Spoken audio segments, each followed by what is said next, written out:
Welcome. I would like to welcome everyone to our webinar today. It is titled A Primer on Legal Considerations for Disaster Healthcare. That doesn't really begin to describe the capacious guidance that we are introducing today, but we have some wonderful panelists who are experts in their fields, and we will introduce them apace. Next slide, please. I will be your moderator and uh, cruise director on this, and I welcome you. I welcome all disciplines to this webinar. I welcome anyone who is interested in preparing for disasters or pandemics, especially as it regards to the care of children. I will explain some of our working groups foci on children's disaster preparedness as we go along. Next slide, please. The Region 5 for Kids is a group of 6 states. It's a partnership with our colleagues, our federal colleagues at ASPR. It's funded as a public-private partnership of our 9 children's hospitals. There are certainly more than 9 children's hospitals located in our 6-state region, but these 9 hospitals have personnel focused on improving pediatric care and emergency management during a disaster. We have to learn about all the aspects of disaster in our region, but we're especially focused on children's issues. And these are many issues that have to do with the care of children, whether it be hospital readiness for children, whether it be legal aspects of caring for children at disaster, whether it be educating caregivers around taking care of children, whether they be EMS or hospital personnel, whether it be using certain technologies.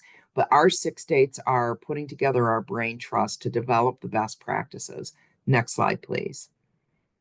I'd like you to look at the little logo in the upper right-hand corner. That's our logo, and you'll see that logo again, kind of re-envisioned by me as our geographic area. But a disclaimer that ASPR funds us, the Administration for Strategic Preparedness and Response, under HHS. These presenters are a part of Region 5. Everyone here is a part of Region 5. However, the official views and endorsements of ASPR are not necessarily represented by the speakers' perspectives. We, of course, are having a legal webinar, so we are going to be discussing laws, regulations, rules, etc. Next slide, please. The webinar etiquette per day, this webinar is being recorded and will be available. If folks would like to add a question to have the panelists answer at the end of the educational sessions, please add it to the Q&A feature.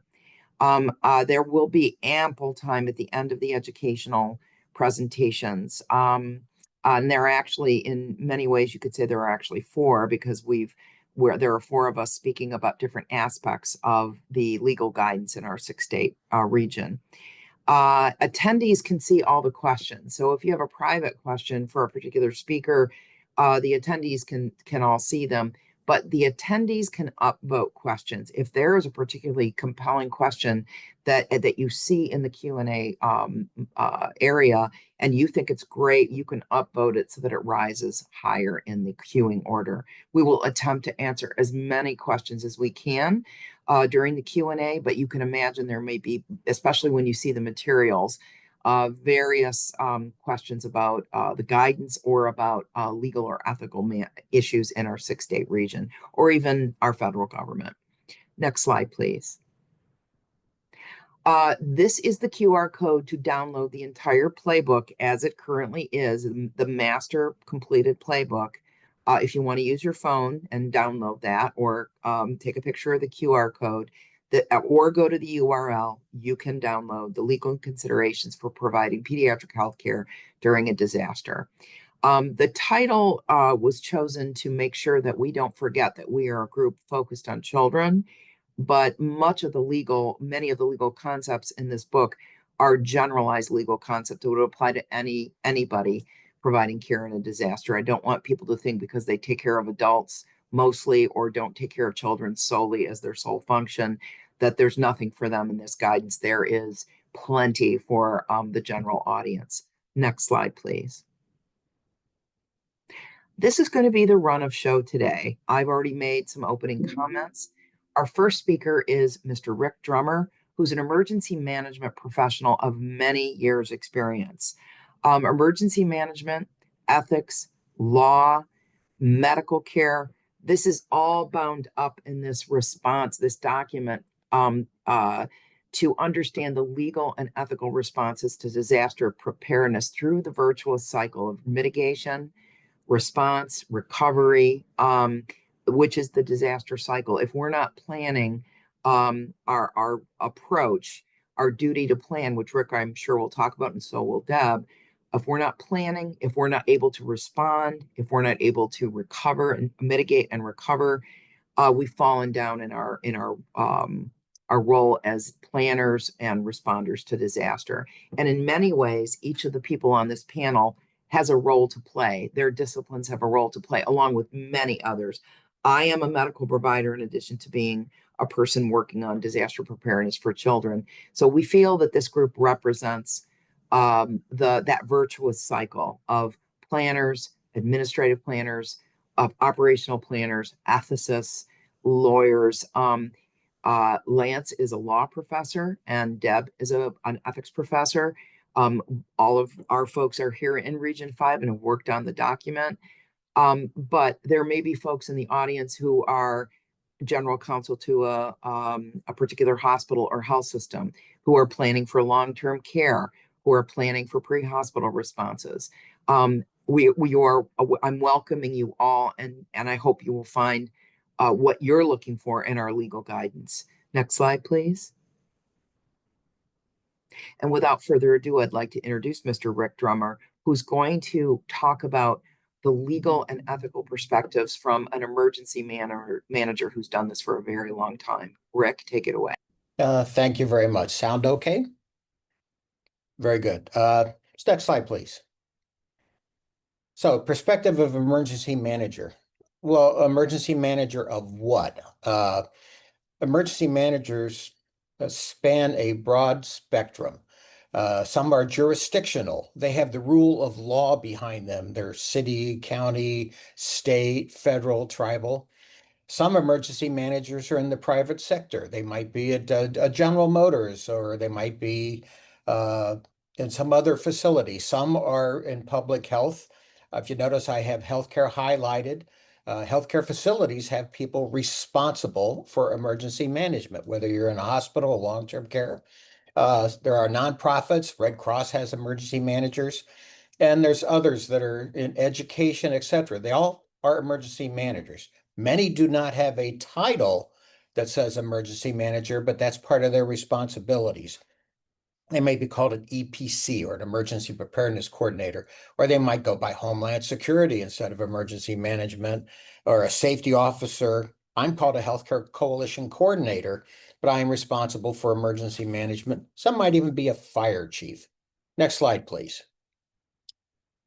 So all of those people, depending on what their responsibilities are, have responsibilities around legal considerations. And there's a term called blue sky, or normal operations, things that happen every day. So no matter which one you are, those are the things you work on.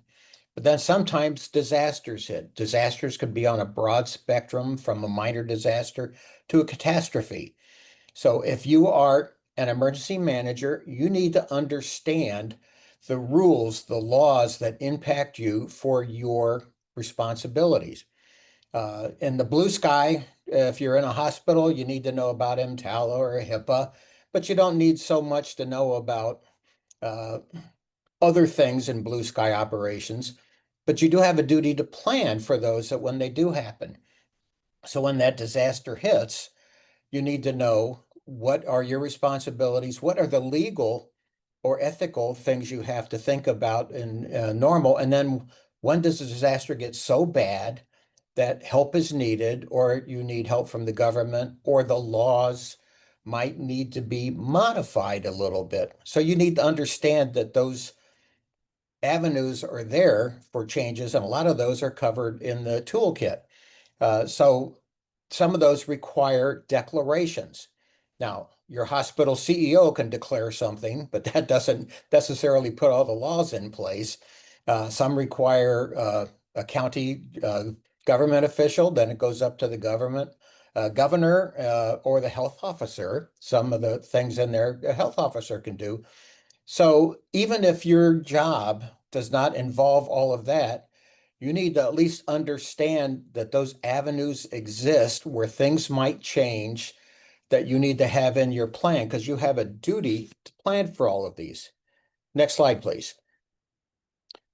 Yeah. So the point of all of that is I've heard the phrase over and over again, all disasters start and end locally. So when the disaster starts in your jurisdiction, your facility, your organization, you're responsible or your organization's responsible. And then all of a sudden you need help. It goes beyond your tier level. If you're looking at different documents and you need to go help, you need to ask for help. That help goes its way up through government, up through the state, maybe up through the federal government. And then when the thing's over, it all comes back down locally. So you don't have to be an expert in everything, but you need to have knowledge that there are times when things change. Next slide, please. So, and one of the things you need to know is know what you don't know. We're not intending that you get this document and now you are an expert in everything. So in emergency management, it's a lot about relationship building. You go to meetings, you do training, you do exercises, you do planning. You have regular meetings that aren't even emergency management meetings to develop relationships with partners within your facility and in your jurisdiction and even on the way up. So know those in your field of expertise that might be able to help you. And in some cases, the term like disaster response support groups, they might be in your community and you deal with them. They might be, there's a term called medical advisory committees. During COVID and other things, when a pandemic, something happens that's unusual, sometimes you need advice, and then you get those experts that get together to help advise on how you should respond. There are ethics committees in a lot of facilities, but some don't have something called an ethics committee. But you need to know if you don't know, who can you call? There's other emergency managers. I deal a lot with hospitals and the emergency managers in the roughly 28 hospitals I deal with talk to each other and they share ideas, including things from Joint Commission or surveys or fire marshals, other things that might say, hey, did you know this? And then one of the things that's not listed there, depending on the disaster, is your legal staff. If your facility has a legal staff, sometimes you get to that spot. So then not all of us are calling Lance Gable when we need a legal advice, but he's somebody I know. Next slide, please. So the whole point of that is you need to know someone who can help. When the disaster is so bad that you have questions or your considerations, you need an 1135 waiver and you forgot how it happens. You need to know where to look for it or who you can call. And my phrase, I say, I know a guy. I know a guy I can call. A guy can, in the biblical term, a guy could be a gal, but I know somebody I can call. Or I just heard a presentation where somebody said, remember, you can phone a friend. Now, you should know the basics of your job as an emergency manager, but then you should also know, man, this has never happened before.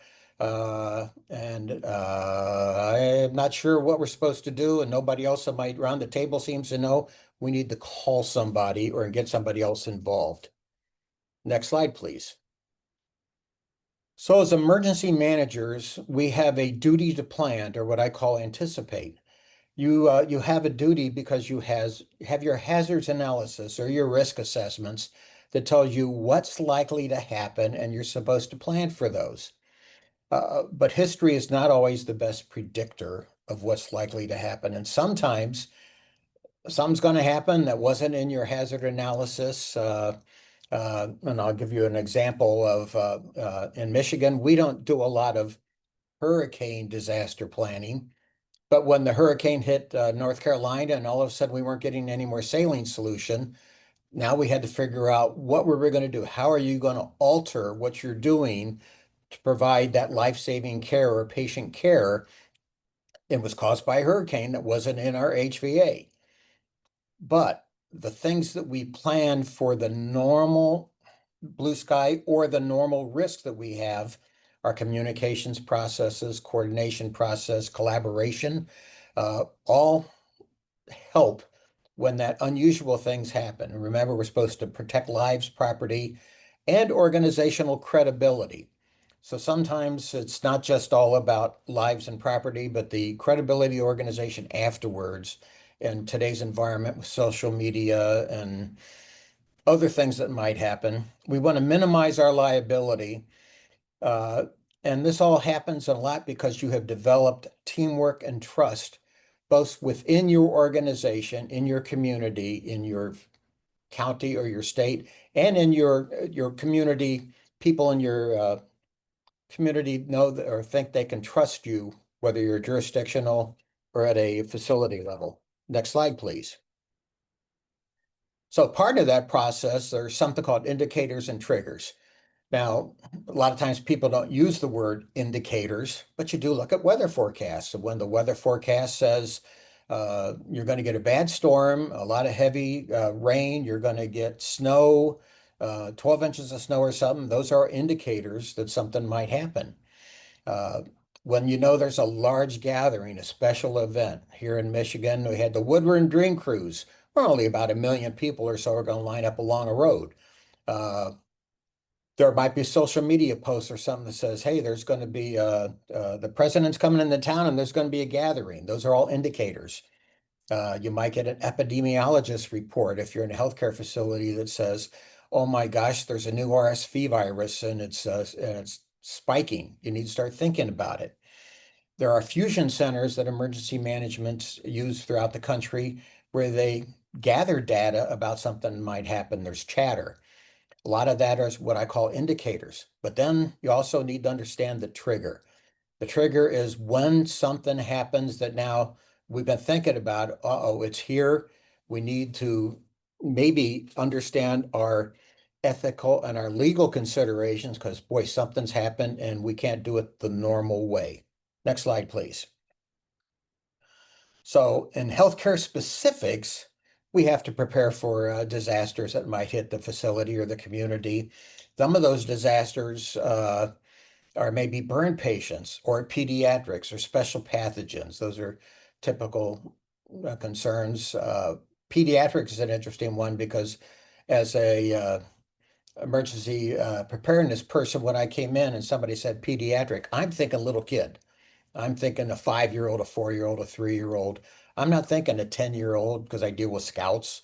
I don't, they're young men and ladies, but they're pediatrics. And that means things happen on how you have to, what happens when you get a whole bunch of kids come into your hospital that's not a normal hospital. Uh, my experience from reading about reports is that means parents are going to show up. That means you might have to understand things like, gee, how are we going to make sure we are doing family reunification properly and legally? Uh, when are you going from conventional to contingent to crisis standards? And I think Deb's going to talk about that a little bit later. But when you're going to that, what's that trigger that takes you from contingent to crisis? And how are you documenting those decisions? Next slide, please. So you have to plan for special considerations or unique situations also in your community. What's the language? Uh, when do you need a public information officer? When things are bad, you don't want the wrong person out in front of the camera providing the information. Family members in the surge don't always need patient care. They might come just because you're the only facility that's got power, or they might come from other things. Now, you might say, well, what's the legal? What are your duties, and what are the things that's being nice in the community? In pediatrics, I've heard Dr. Lozon say many times, they're not just little kids, or little adults, I mean. And that means families, that means local and regional disasters might impact that. And people are going to say, I want to know the status of those kids. And you need to know what you can say and what you can't say. You also need to know who you can say it to. Next slide. About done. And here's the last piece is in today's environment, a lot of people don't like documenting things. My advice or suggestion is document, write it down. What are your plans? Have them in writing. Who'd you communicate to? Why? Write it down. What decisions did you make? If there are declarations and rules that changed, write them down. We got a presidential declaration. We got an 1135 waiver. Here's the date. Here's how long it lasts. And make sure it's communicated. What are the ethical decisions you made in the crisis? And you might need that for insurance claim, after action reports, improvement plans, or legal claims that might happen. So write it down. Last slide, please. And my last piece is, as an emergency manager, keep learning. I've been doing this for 16 and a half years. Prior to that, I was a finance guy. And what I've learned, basically what I don't know far exceeds what I know. So I keep warning. I am a Boy Scout, so I also remember to say, be prepared. And then I'll wait at the end for any questions. I'm turning it back.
In place that allow for a declaration of emergency that might grant emergency authority to political leaders or to healthcare professionals in a state as they're responding to an emergency or disaster. The second section of the report focuses on healthcare capability and capacity. And so, specifically, if you have to expand your healthcare workforce because you have shortages of personnel or not enough because of an influx of patients that's very large, or you have shortages in your capacity, actual space and areas to treat patients during an emergency. How can the law affect how you might respond to trying to expand that capacity to make it workable under the circumstances? There's a section that talks about liability and immunity. Obviously, people who work in healthcare and who are making decisions that affect health outcomes have to keep in mind the potential for liability, that potential for lawsuits and malpractice claims and things like that that can occur based on treatment in the healthcare setting or even outside the healthcare setting. But as we'll discuss, there are a number of legal provisions that shield certain healthcare professionals from liability during emergencies in specific kinds of circumstances. And so it's important to know about those as well. There's a section of the report that focuses on allocating scarce resources and circumstances where crisis standards of care might be in effect. There's also a section that focuses on family reunification, which is particularly important when we're talking about pediatric patients who may come into a healthcare facility unaccompanied by parents or guardians, and some of the legal issues and some of the ethical concerns about treating those pediatric patients under those circumstances. And then there are also some appendices which provide some additional information. We can go to the next slide.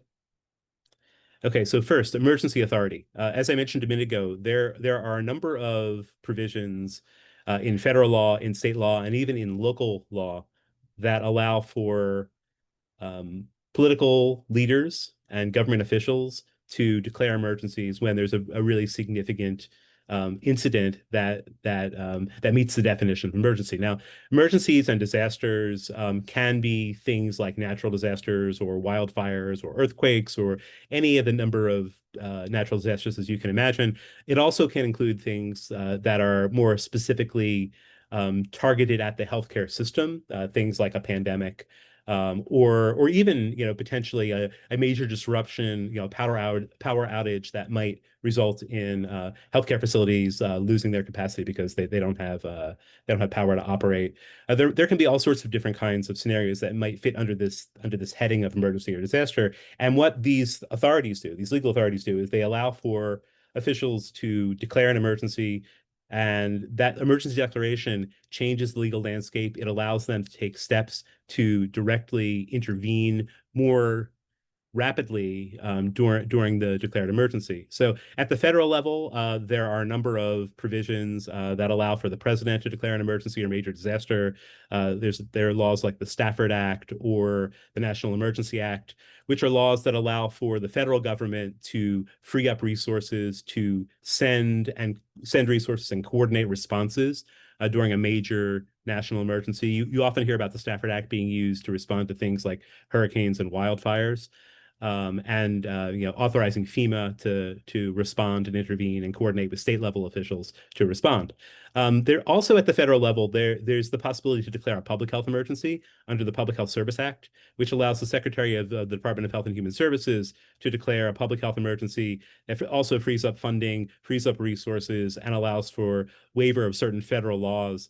This was really important during the COVID response, for example, when federal waivers of some of the provisions that apply to provision of services under Medicare and Medicaid allowed for expansion of telehealth services or expanded Medicaid reimbursement or Medicaid to apply to more people under 1135 waivers, et cetera. And so there are a lot of ways that federal law can kind of loosen up some of the restrictions that might be in place otherwise, and can also free up a lot of resources to allow people to respond, and might change the underlying legal rules that people have to follow in a healthcare setting when getting reimbursed for care or engaging in care. Now, it's important to note that even when federal laws are changing, as a response to a federal emergency declaration, that doesn't automatically change state law. There's a whole separate set of laws at the state level.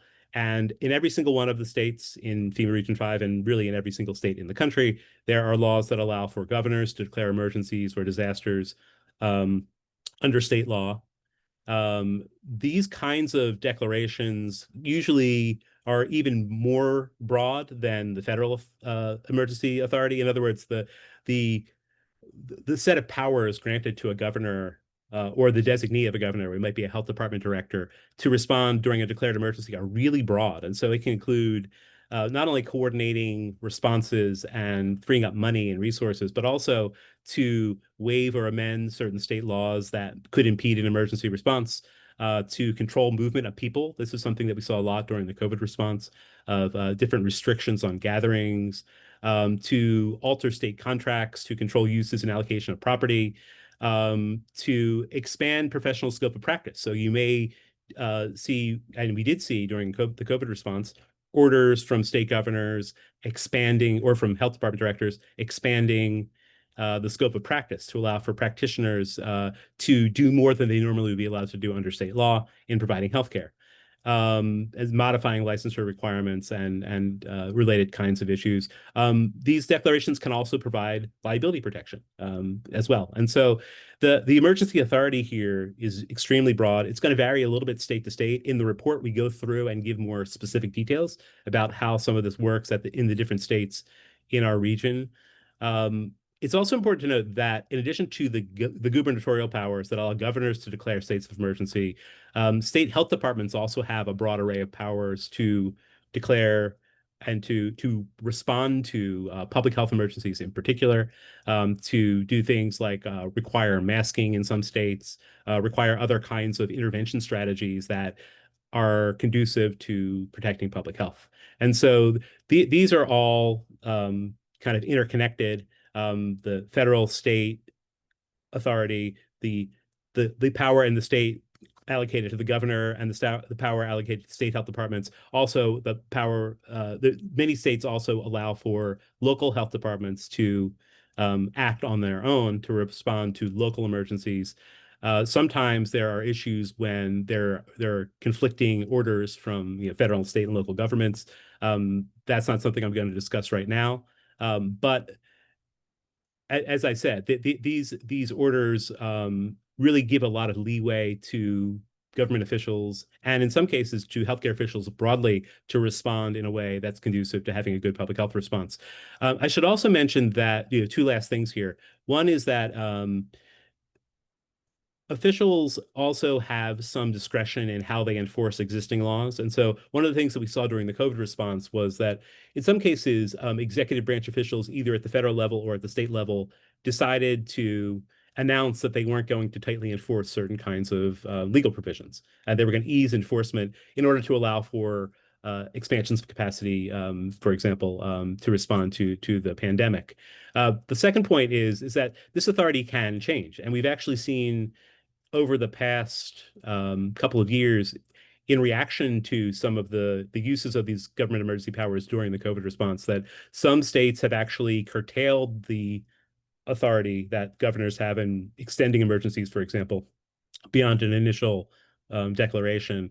And so being aware of those changes to law, talking to your counsel, talking to your legal experts is really important. Next slide, please.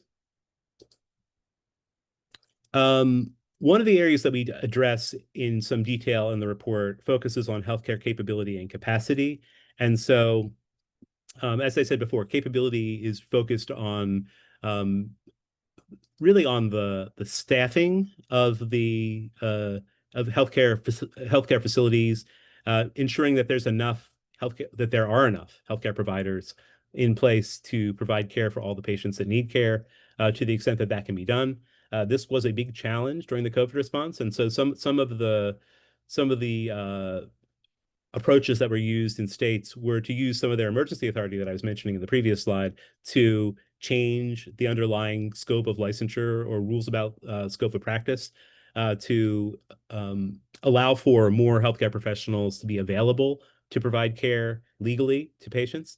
There was also a lot of use of healthcare reciprocity, or I'm sorry, licensure reciprocity between states. And so some of the states in our region are parties to the Nurse Licensure Compact, for example, which allows for nurses who are licensed in one state to practice nursing in the other state.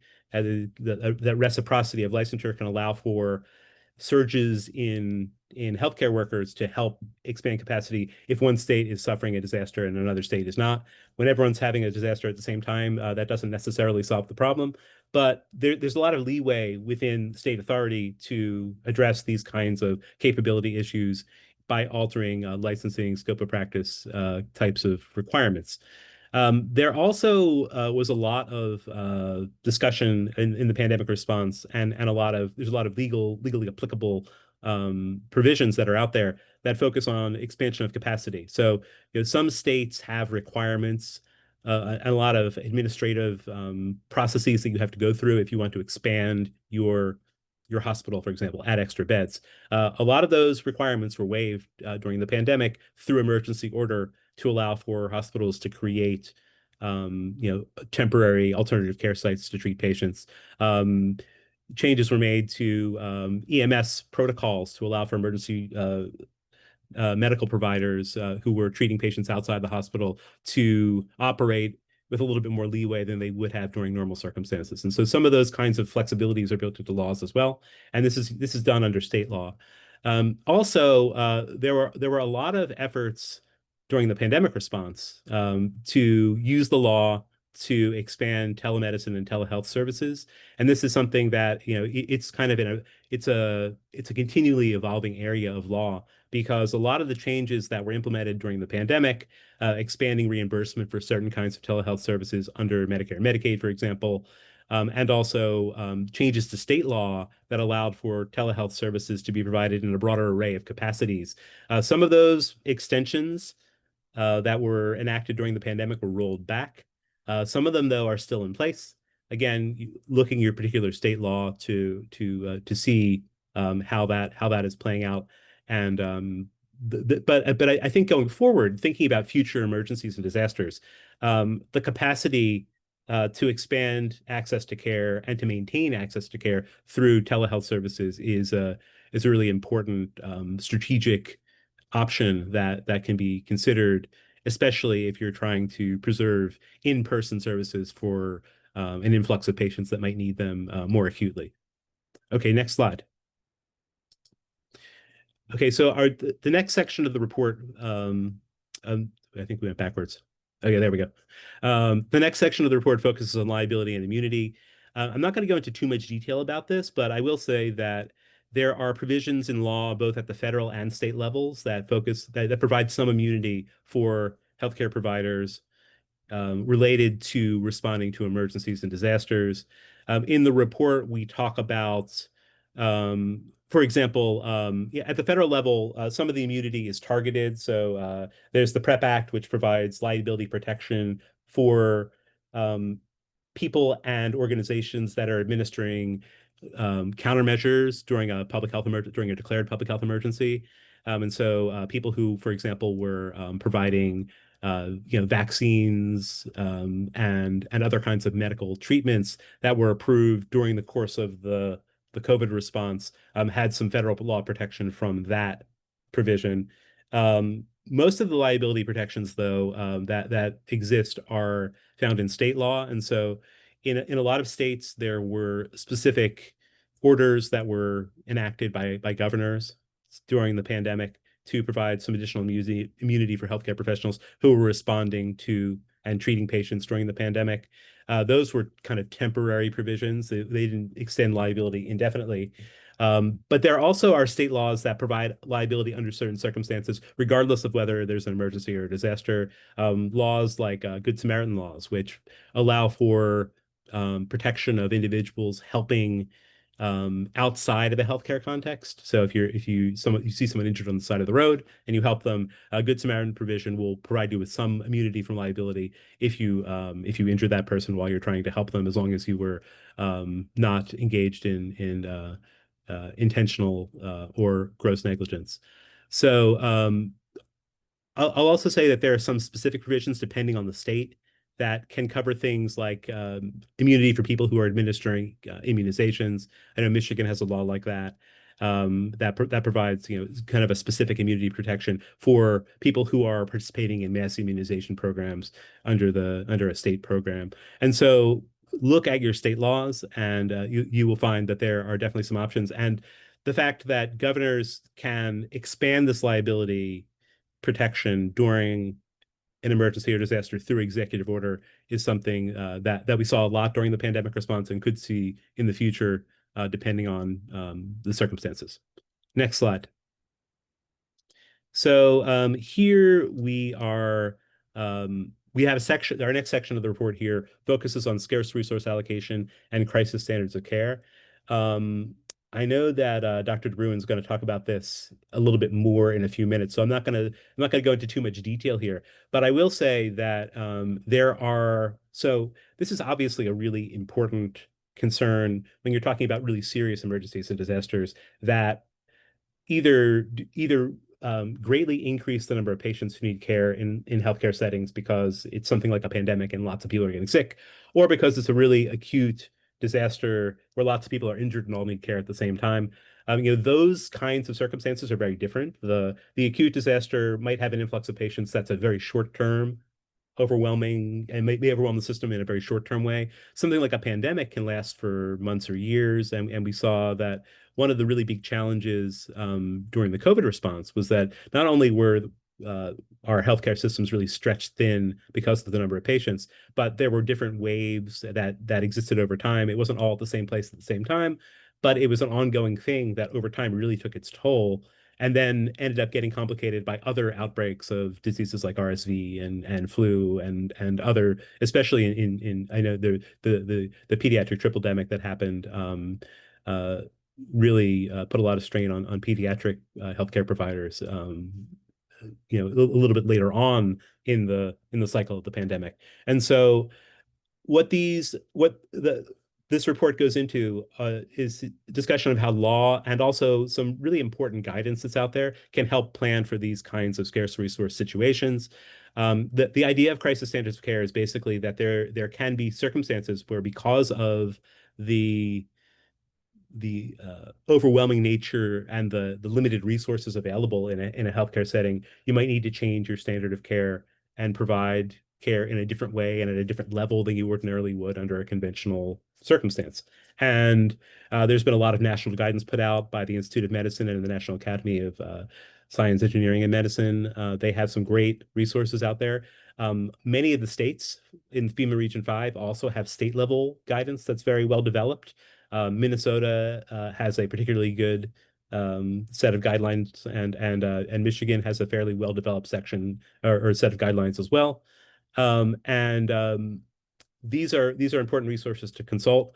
In our report, we talk a little bit about these, and we also talk specifically about how crisis standards of care might provide or produce certain specific kinds of dilemmas and challenges when it comes to providing care to children and providing care in pediatric health settings. So we get into that a little bit in the report as well. Next slide, which I think might I think I have two more. So this is the last section of the report, or the last substantive section. We have a section that talks about family reunification. This is a really essential issue because it addresses one of the more challenging kinds of scenarios that healthcare providers often face during emergencies and disasters, especially if they're faced with unaccompanied minors who end up arriving at a hospital or a healthcare facility without parents, without guardians. And so, we talk a little bit about some of the applicable legal provisions. Surprisingly, there is not a lot of law here. You would expect that this would be an area that would be kind of fairly well developed in terms of legal requirements and how you treat and how you not only providing healthcare to, but also the process of reunification for unaccompanied minors. But there actually aren't a lot of legal provisions that have been developed here. But there are some resources, and there's both some federal and state resources that are available to try to facilitate reunification efforts. There's also been a really significant effort that I know Dr. Lozon has been a part of, and many others as well, to just develop a lot of protocols and best practices for how to deal with treating unaccompanied pediatric patients during an emergency, and who to contact when it comes to not only making decisions about treatment, but also trying to reunify those patients with family members. And in some cases, their family members might not be available, depending on the circumstances, and that raises other kinds of issues about custody. And there are a lot of other resource documents that Region 5 for Kids I think has developed as well in these areas, and I would encourage you to take a look at those. So next slide. There are some appendices, which I'm not really going to talk about, but these break down some of the differences between the state laws with regard to things like emergency powers, powers of health departments in the various states. And there's also an appendix that has an ethical framework for family reunification that Dr. DeBruin was the lead author on, and has some really great analysis of some of the ethical considerations in family reunification. Okay, next slide. Okay, this is my last slide. Now, I kind of tore through a lot of information without providing a lot of detail, but there is a lot of detail in the report. And so I would really encourage you to go in and look at it, take a look, keep it on your hard drive as a resource to consult, and make sure that when you're thinking about applying this, if a real situation arises where you want to look at this in real time. The one big caveat that I will always remind people of is that because laws can change, most of this framework is going to still be applicable in a year or in 2 years or probably in 5 years. But the further out you go, the more likely it is that something has changed significantly in terms of the legal framework. So make sure that you're consulting with legal experts, with your counsel, with others who might be informed. But also, this is a place to start and to help you get a sense of what the legal issues might be in these really challenging situations. I hope you'll take an opportunity to take a look at the documents and ask us questions if you have other issues that you'd like more information about. And thank you for your time. Thank you so much. Professor Gable just fit an entire semester of law school, health law, into a very short time. But I encourage you to look at the sections. I want to just thank again Rick and Lance. Lance has been by our side for the duration of this project. I am going to cone down on our 6 states very briefly so that we can get to our ethicists' opportunity for a call to action around the moral underpinnings of being prepared and with respect to as a apply to children.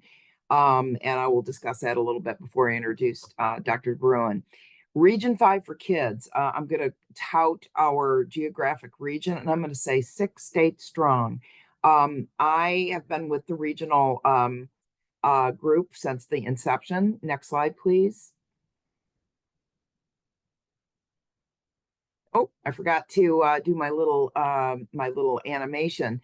I will point out that 6 states strong includes some international borders. And next slide, please. So some facts about us. I did mention the international borders. We are the Great Lakes region, and we have a long border with our colleagues in Canada. And those of us who live in what we call border states, or especially border cities like the city of Detroit, which is included in my regional healthcare coalition, we are very mindful that we live. I could swim to Canada if I was a little bit of a stronger swimmer, but I could get there. These are important things for us to remember, and it's important for us to remember that we have a different set of hazards than our colleagues in the other centers of excellence. When we started the Pediatrics Disaster Center of Excellence, we started as just Michigan and Ohio, calling ourselves the Eastern Great Lakes Pediatric Center of Excellence. But we are thrilled that the entirety of FEMA Region 5 colleagues from Indiana, Illinois, Minnesota, and Wisconsin joined us. And so we were compelled to say, we have to expand our analysis of the legal underpinnings of disaster response to all of our states. And so that's been this project is the culmination. And then think of the building the plane as you fly it. So we have to include our additional states, think along all of our the entire region. And then as COVID was evolving during the time we were working on these projects, the changes in laws and legislatures reacting to COVID did impact this project because, as Lance gave the disclaimer, laws change. The Stafford Act, I am hoping, won't be rescinded, however, at the federal level, but state laws did evolve during this time. Next slide, please. I'm just going to briefly touch on how the guidance discusses state and local emergency authority. Lance gave the overview of everything, but I'm going to dive a little bit deeper. That state laws allow the officials, and i.e. the governors and Department of Health officers, to declare emergencies, but there is substantial variation. But look at these bulleted points. Region 5 for kids, FEMA 5 states, and I would argue most governors have the right to declare disasters and by state law and do all of the things that that are reflected in these bullet points: controlling movement of people, creating scope of practice modification. But I will point out that as we were developing these guidelines or guidance documents, the legislatures have modified the scope of the gubernatorial power since 2020, sometimes in response to lawsuits, et cetera. Next slide, please. So our guidance document has both detailed explanation of some of the gubernatorial powers, but also a bit of a crosswalk. Now, this might look a bit overwhelming, a whole table, but I show this just to show the different variations of the duration limit of a gubernatorial declared emergency. Michigan is the lowest at 28 days. And yes, that can be extended with legislative approval. And Ohio has 90 days with legislative approval. But to contrast, Minnesota, just has to be renewed by the government. No legislative approval authorization needed at this point. And that was actually the outcome of a legal case. And same in Illinois. You'll see just some variations. So legislative checkpoints, as I call them, were provided for Indiana, Michigan, Ohio, and Wisconsin to approve these extensions because of changes during the COVID pandemic. And it's a bit of a crazy quilt of time periods, but they all have the power to declare a disaster in their state as the state executive. And there may be changes coming in the future, but as you look through you can see that the declaration authority, a statutory authority that we have outlined there. And yes, I was a nerd who looked up each and every one of the declarations, as did obviously Lance. And these are relatively evergreen, but it's the management around it, the duration limit, the legislative oversight, the powers that are granted, and if the extensions are allowed. Extensions are important if it's an ongoing emergency. So I would encourage, you can have a quick look at the crosswalk, but there is a lot of detail in the guidance document too about this. Next slide, please. So states really respond in what they worry about and what they can do, especially for a public health emergency, but they tend to work very closely with their public health authorities. I want to give some examples. Lance already gave them, and I won't go into them, but I'll just, have you note, certificate of need seems like just a boring old hospital administration rule or hurdle to overcome. If one wants to open more beds, get two MRIs two new MRIs, or create a new type of a surgical center. This is everyday blue sky sort of legislation that we got to apply for a CON waiver, et cetera. But in an emergency, CON can be relaxed. And we saw evidence of that. People created alternative care centers.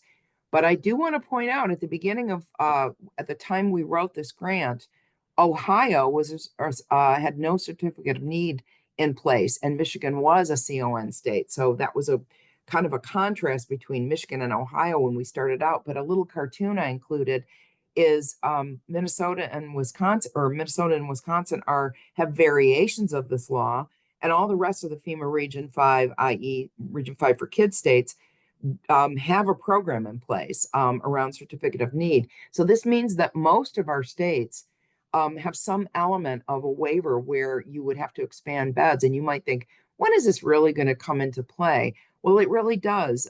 We have folks that are responding for a local infectious disease, like a measles outbreak in Illinois, for example, in Chicagoland, where the concern about certificate of need was very acute. Could they expand beds emergently just in the city of Chicago to respond to that? So executive orders to modify health practices. This really speaks to me and to healthcare providing organizations where the privileged providers, meaning doctors, nurse practitioners, nurse anesthetists, certified midwives, and physician's assistants, all are privileged providers in my organization. We have about 4,000 of them in my organization that I worked in for many years. And as the chief of staff, I could, because of bylaws and because of this executive order, I could say a pediatric ICU attending physician could go work in the adult ICU during COVID based on background, experience, training. And I could assign a very brief privileging document that allowed them to do that. These are just key provisions in an executive order or a public health emergency that allow us to respond. If I had to go through the true privileging process to allow a pediatric ICU doctor or a physician's assistant who works in the emergency department who has a lot of experience with sick patients to move into the adult ICUs, I would have never been able to respond. We would have had months of wrangling and committee work to get them in those positions. And telehealth was a great, all the way up from national expansions, but like Medicaid in Ohio rapidly changed the rules for Medicaid and telehealth so that telehealth could provide access. Next slide, please. So then in the state, and there are so many state provisions and state differences around emergency orders that I did not discuss that are discussed in the document, but I want to talk about state and local public health. Some of the state laws grant particular powers to their health departments, and this is especially around infectious disease outbreaks, which obviously COVID was. And some states have very broad authority for their public health officers that is a bit distinct from the governors. So think of it as a 2 or 3 county outbreak of a particular infectious disease, which is moving very fast. Some of the states may be able to declare an emergency and manage that without a governor's order.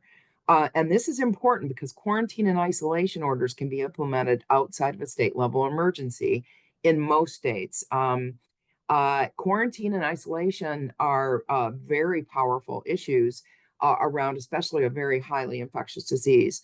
For example, if in the at Detroit airport, the Detroit Metropolitan Airport, DTW is its call number, if somebody landed, which is located in Wayne County in My Healthcare Coalition, if somebody landed and had an obvious viral hemorrhagic fever set of symptoms, there could be local orders to quarantine, isolate, and get medical care for those folks to protect the rest of the populace. This actually happened when we were dealing with Ebola, very early Ebola in 2014, where patients were coming over to the United States with active Ebola. Somebody landed at DTW who was a child with their family and came to my hospital, and we managed that. And this would have been, if you just don't allow that to be managed appropriately, you could have an outbreak that could be very deadly. Home rule is a term I want to make sure you have heard of and know that it's discussed in our guidance document. Home rule for local health departments to rapidly address public health emergencies is available in some states and for some health departments, but not for all. Home rule can be allow for a lot of latitude at the local level. And my last discussion is the flux of local public health authorities as a result of COVID. There's been a true flux. You might want to investigate, what is your local health department? Are you a home rule health department? Or does there have to be a state public health emergency? Does it need to be gubernatorial? Can your state public health officer act? Can the local public health, in other words, usually a county public health officer, act alone to as a home rule to contain an infectious disease or to declare an emergency for an isolated situation? These are often subject to the local public authority, for example, the county board of that manages the county, or a city board. So there's a lot of flux. And as I said, we built this plane, we flew this plane as we built it. But the basic understanding of these things would be just very important to somebody who's trying to plan in their state or in their jurisdiction, or even at the organization level. Next slide, please. And we do provide a little bit of a crosswalk for state health departments. Again, that boring legal language, but it really understands the key powers and emergency role of that state health department, and what the codes, what the citations are to actually look at the legal authority. Next slide, please.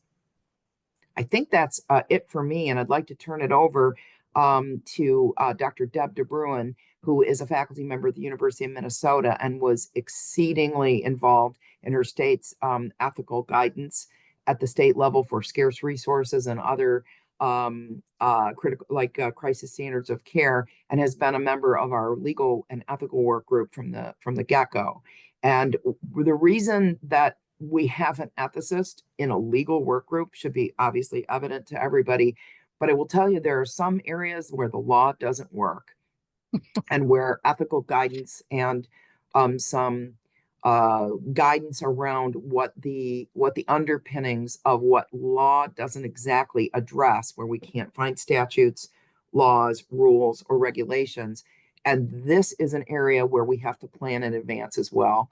And in fact, probably one of the first ethical statements is that duty to plan, to make sure that your hospital, organization, county, state has a crisis standards of care guidance document, for example. So I'm going to turn it over to Deb, and she's going to discuss some of the ethical aspects, and especially around the fact that there's not a lot of legal guidance around making sure children who are separated from their parents are reunited. So thank you, Deb.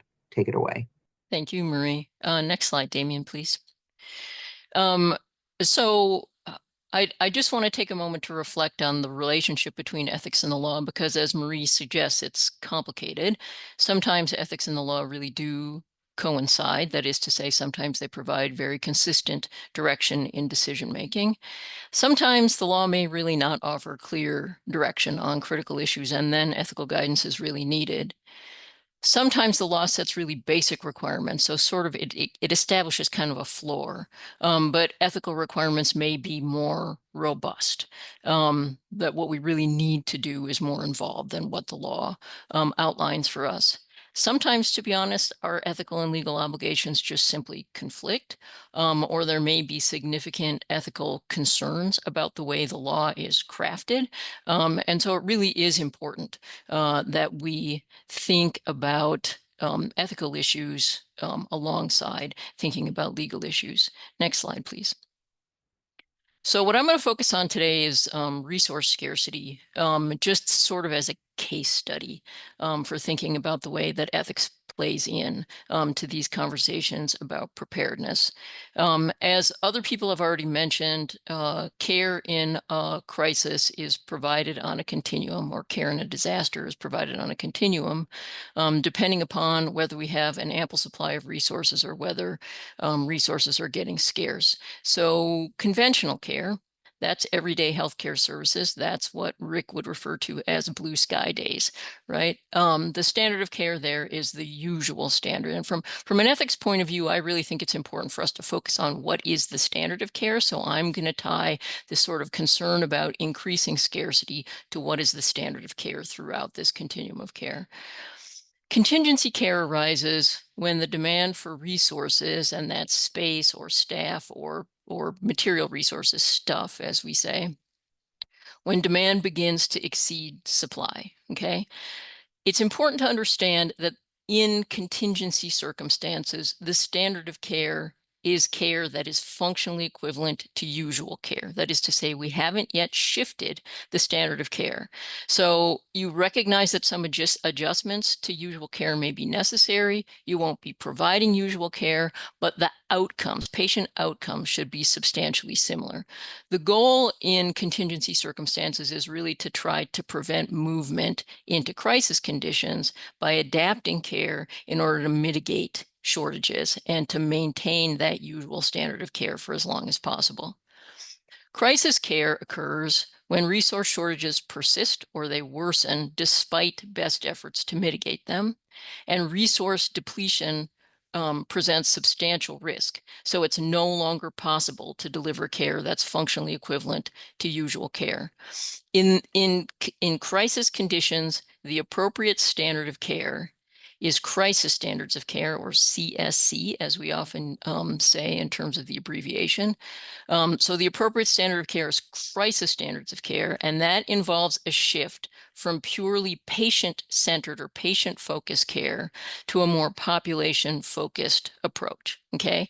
I think it's really important to note that these decisions are resource-specific. So as Rick mentioned earlier, when we were concerned about the shortage of sterile saline, we may have been in crisis conditions for sterile saline, not in crisis conditions for other resources. And so you don't want to shift standard of care for resources that you still have plenty of supply of. Next slide, please. From an ethics point of view, that shift to crisis standards of care is really a pretty profound one, right? It can leave health professionals facing really tremendous uncertainty about how to meet overwhelming need while still maintaining their fundamental professional values. Focusing on the needs of the community may seem like a betrayal of the fundamental commitments of clinical ethics. It may result in tremendous moral distress. The shift in focus can also undermine public trust in health professionals, in health systems, in government agencies. We saw some impacts on trust during the COVID pandemic, to be sure. And so ethical guidance that's designed specifically for these kind of crises is really critical. Next slide, please. The bottom line from an ethics point of view is that shifting to crisis standards of care is really the only ethically tenable approach to shortages of healthcare resources. This is a quote from a National Academy's rapid rapid expert consultation that was put out during the COVID pandemic. Ultimately, it's important to understand that this shift to crisis standards of care represents not a rejection of moral principles, but really an embodiment of them, a tailoring of them to the circumstances in which you find yourself. Next slide, please. You've heard this a number of times today, but I'm going to also chime in. There is a duty to plan. The key to successfully managing disaster response, and especially the key to successfully managing crisis and crisis standards of care, is planning. Well-designed plans provide support for complex decision-making, they reduce moral distress, and they decrease the risk that decisions will be made on an ad hoc basis and that decisions will be affected by bias. They improve the ability of professionals to make decisions that are consistent with legal and ethical best practices. If different health systems adopt substantially similar plans, that can create a kind of community standard and might inform decisions about whether providers followed a reasonable standard of care in particular cases. So it's important not only to plan at your own facility, it's important to plan collaboratively across facilities if that's at all possible. As other people have already mentioned, the legal playbook provides a really excellent overview of national and state guidance. And so I would really call your attention, direct you to go review that. Next slide, please. In the interest of time, I'm going to do this very quickly, but this is the basic outline of the crisis standards of care guidance that's available in Michigan. As you can see, it begins by identifying fundamental ethical principles that ought to guide decision-making. It then outlines criteria for allocation of resources that are acceptable, those that are unacceptable, and those that might be acceptable in specific limited circumstances, but which raise specific sort of substantial ethical concerns. The playbook explains this example in some detail, so I'll refer you to that resource again for more information, or we can talk about this in the Q&A if people would like to. Next slide, please. This is my last slide, and I am trying to preserve as much time as possible for discussion, so I will do this quickly as well. The playbook also discusses issues that are specific to pediatric contexts. So, for example, what role should age play in resource allocation? Now, let me say it's ethically uncontroversial to consider age if age affects the assessment of a patient's prognosis, because that's always a central and morally appropriate consideration when you're thinking about allocation of resources. It is, however, more controversial morally and legally to consider age in a way that is distinct from prognosis. So, for example, should we prioritize young people for resource allocation simply because they have not yet had a chance to live a fuller life? Right? Another issue to consider is the use of pediatric resources for adult care, as happened during the COVID pandemic, and the associated questions of, equity, appropriate allocation of resources to pediatrics, right? Now, again, you can find an overview of these resources in the playbook, and we can consider them further in the discussion if anybody would like to raise questions about them. And I will turn it back to you, Marie and Damien, so that we can move into the discussion section. Thank you. And I do want to point out very strongly that there's an appendix in our playbook, authored by Deb with some input from the rest of the work group, that really discusses this very important issue of reunification of children, because our work group searched high and low for Joint Commission language, for CMS language, for legal language in our states, for national language that said there's a legal reason that compels you to reunify children. Well, there really isn't specific legal language. 5,000 children were separated from their parents during Katrina, and that really kicked off. That really kicked off this deep need in the pediatric community to create a operational groundswell about making sure folks had reunification plans. Those have not been realized. Katrina was 20 years ago, and those have not been realized. We have some hopes that future Joint Commission iterations will require reunification process. And you might think, well, this is easy. It's very easy to match kids back up with their parents. It isn't easy unless there's a process, and unless the process is a high reliability one. And so this reunification concept, it is highlighted as an ethical framework in our document.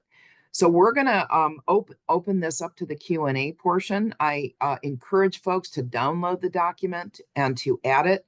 Perhaps it would be a great adjunct to your emergency operations compendium of resources in your organization. I don't know if it would. It is a capacious document, but I do want to make sure that we address many of these things. Future legal changes, and maybe there'll be magical legal language coming out at state levels or in Joint Commission or DMV or CMS from a regulatory standpoint that compels a much improved inclusion of children in disaster planning around things like reunification, for example, or fair access for children. But right now, we are giving you the most up-to-date legal and ethical guidance that we can. I do want to make sure that we get to the Q&A, so I'm going to go there. There is the QR code, and we did have a few questions that were answered already, that are administrative questions about access. But I did have one of our participants talked about school nurses. Lance, do you want to maybe amplify your answer in the Q&A? Sure. So, I mean, school nurses definitely would be covered in a lot of the types of legal provisions that we address in the report. And so if there are emergency orders that affect healthcare professionals broadly, typically that would also apply to school nurses. School nurses are providing healthcare in a school setting. There might be some provisions that are targeted only to certain kinds of healthcare settings that might not cover school nurses, but it would depend on the order, how it was written. But more broadly, things like liability protections that might apply to people who are, for example, providing immunizations. If school nurses are doing that, and there's a state level protection for people providing immunizations from liability, that would apply in that context too, most likely. There also could be changes to rules about providing telehealth services or sharing health information that might be applicable in a school setting from a healthcare provider in a school setting, as well as it would to any other healthcare provider. And so a lot of it's going to be dependent on the context, but it definitely, I think there would be a lot of situations where school nurses would be affected very similarly to other nurses practicing in other healthcare settings. Thanks, Lance. I had a question about any upcoming legislative actions or legal stuff. You know, you are just starting a new semester of law school. Have you heard of any legislative changes, either in Michigan or in other states, that you think is going to make some of the guidance that we just memorialized in this book moot immediately? I think the post-COVID, the 2020, 2021, 2022 transitions of of, settled Supreme Court cases, et cetera, may have given us a little bit of a rest from that. But do you know of anything immediately on the horizon that's going to maybe shake up our guidance a little bit? There's nothing that is happening imminently that I'm aware of. Now, there could be changes that I'm not aware of, but at least in the six region five states, I'm not aware of anything that is likely to significantly make any changes to things like state emergency powers or state public health powers. I know that there have been some cases in Michigan where there were some challenges to the authority of local public health departments to implement certain kinds of emergency provisions. And I know that those cases are still pending in the courts, and depending on how they come out, that could have some effect on the scope of local public health authority in Michigan. But there aren't any really major overhauls that I'm aware of. Now, at the federal level, again, there's nothing currently pending that I think changes the federal legal landscape as a whole. But I do know that some of the proposed changes that the Trump administration has been talking about in terms of restructuring FEMA, that doesn't necessarily change the legal authority, but if there are major efforts to restructure the federal government, that could affect the capacity of the federal government to respond, and that's going to obviously have lots of downstream effect on all the state and local governments, and also all of the healthcare providers who might be relying on some of those programs. And so, but that's probably more in the implementation than in the underlying legal infrastructure. Thank you. That's a subtle distinction that I think I didn't think about. The restructuring of operational groups is different than the legal or the statutory environment. So thank you for that. I want to just check the Q&A. I do think we have answered all the questions. If anybody would like to post a question, please feel free. But I also want to just ask Deb and Rick if they have any final thoughts on the future directions of the work we've done here. Deb, there's clearly more work to be done on the operational issues, but on the ethical piece, do you have any thoughts about how organizations or states or local jurisdictions can do better in planning? Any thoughts on that from the ethical standpoint? You're on mute. Yeah. I'm not now. Thank you, Marie. Oh, okay. So, yes, I do have thoughts about that. Actually, in Minnesota, we are just completing a project where an ethics team, a team from my center at the University of Minnesota, worked under contract with the Minnesota Department of Health to do some after action work. We did listening sessions with healthcare providers and healthcare leadership who were involved in COVID response. And the idea was to learn the lessons, to hear from people, take input from people, what went well, what didn't go well. And we're now in the process of revising the state's frameworks on disaster response to take that input into account. That sort of, let's not let the lessons be lost. Let's try to take input and actually make those changes now before the next disaster strikes. I am a firm proponent of that, and we're doing it here in Minnesota, and I really, really encourage individual hospitals to do it, or other organizations or states, because I think it's a really critical piece of making sure that we continue to respond in ways that are consistent with best practices. Thanks very much, Deb. There was a newer question in the chat. Then I'm going to assess that question, and then I'm going to give Rick Drummer the last word from the panelists before we walk away and end our seminar. One of our guests points out that some hospitals have done away with pediatric specific beds units. Those of us who work in the pediatric space are painfully aware of this reduction in units. Some rural or critical access hospitals never had a pediatric unit, but maybe community or rural hospitals had some pediatric services, and because of fiscal concerns and the devastation of some of hospitals' finances during COVID, they've done away with them. And this is very, very, very disturbing to some of us because pediatric units you may have lost the skills of the nurses.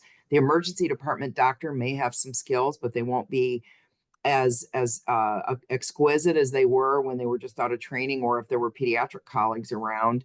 Um, this is a they're very big concern, and the entire nation of pediatricians is working on this through the Pediatric Centers of Excellence. I noticed Pat Frost posted in the Q&A, and there's a pediatric readiness initiative, pediatric readiness for hospitals.